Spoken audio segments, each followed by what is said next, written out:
Assalamualaikum warahmatullahi wabarakatuh.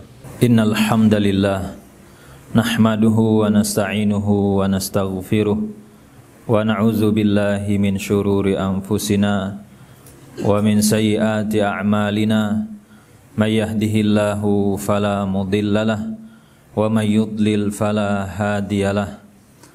Asyhadu an la ilaha illallah wahdahu la syarikalah wa asyhadu anna Muhammadan abduhu wa rasuluh la nabiyya wa la rasula ba'dah.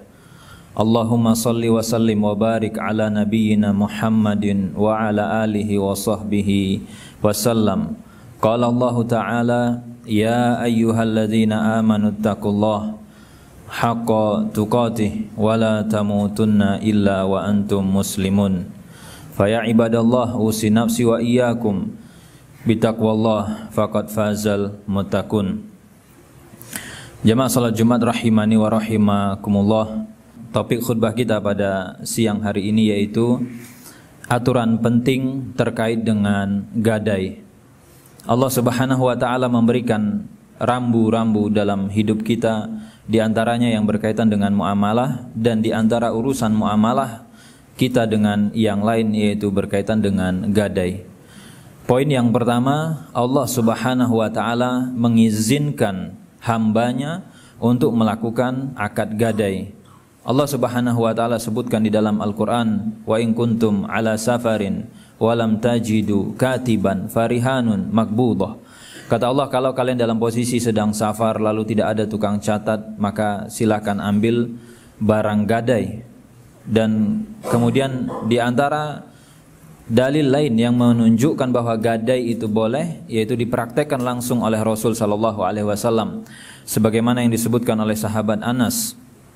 Beliau mengatakan, rahana dir'an inda yahudiyyin. Kata Anas, Rasul itu dulu menggadaikan baju besinya kepada orang Yahudi bil Madinah, di kota Madinah, wa akhadha minhu sya'iran, dan kemudian Rasul membeli bahan makanan pokok, gandum. Untuk apa? Li ahli, untuk keluarganya. Sehingga dari dua dalil ini praktek gadai secara asal itu diperbolehkan.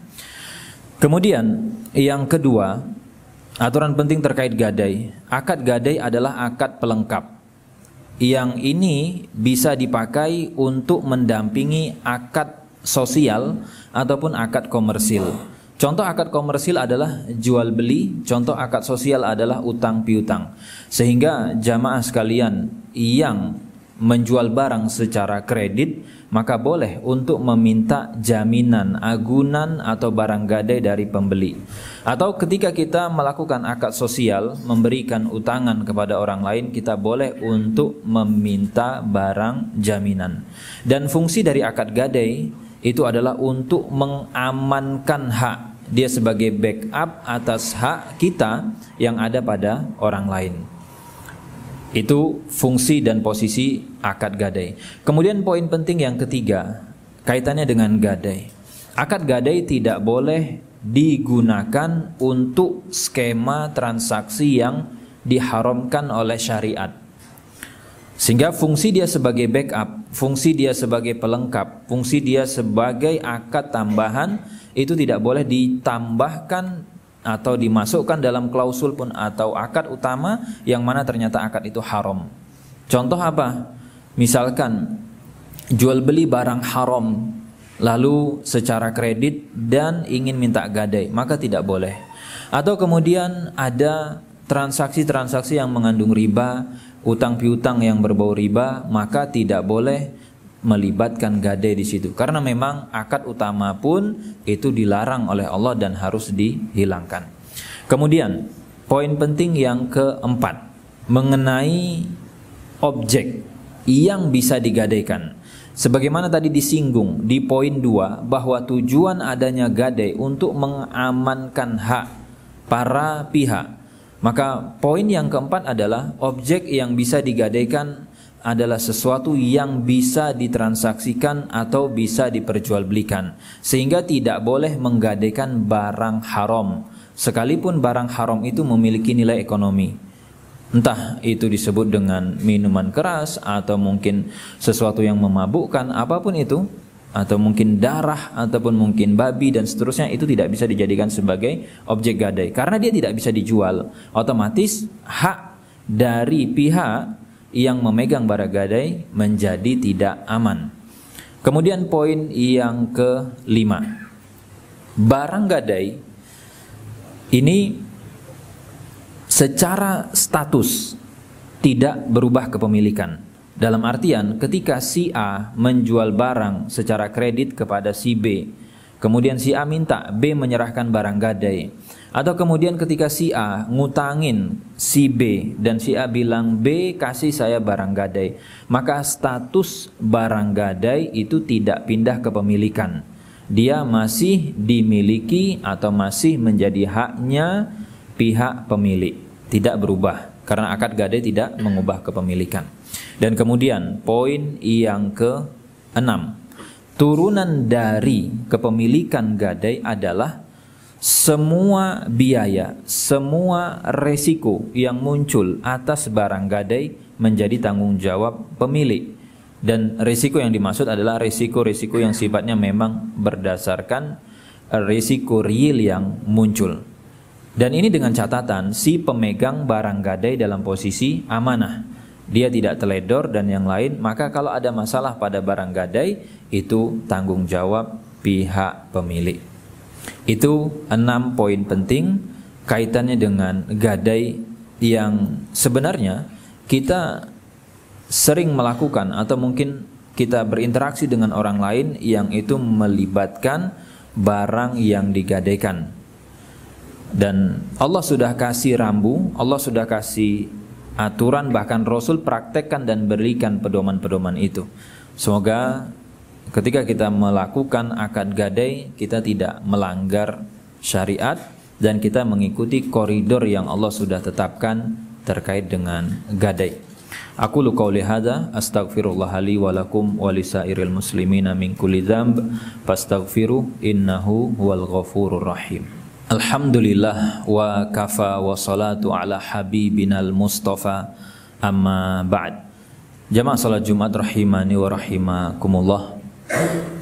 Aturan penting terkait gadai yang berikutnya yaitu adalah boleh si pihak pemegang gadai itu memberikan syarat ketika jatuh tempo atau ketika ada kewajiban yang harus disegerakan, boleh dibunyikan dalam klausul pemindahan hak ataupun pengalihan itu dipercayakan kepada pemegang barang gadai untuk menjualkan, sehingga tidak mesti si pemilik, dan itu boleh disepakati dan tidak melanggar syariat.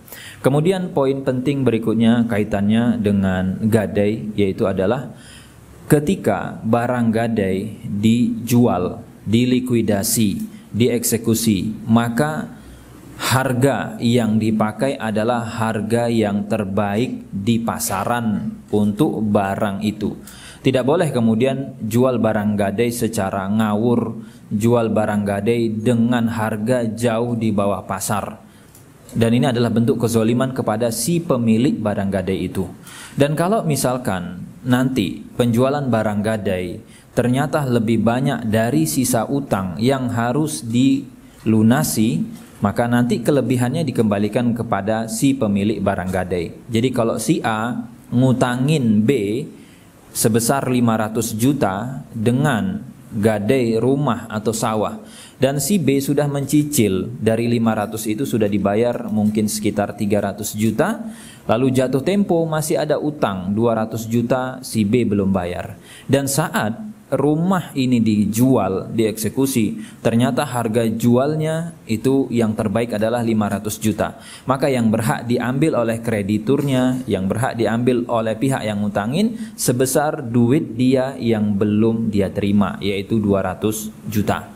Sisanya kembalikan kepada si pemilik barang gadai dan tidak boleh diambil seluruhnya, karena itu bentuk kezoliman.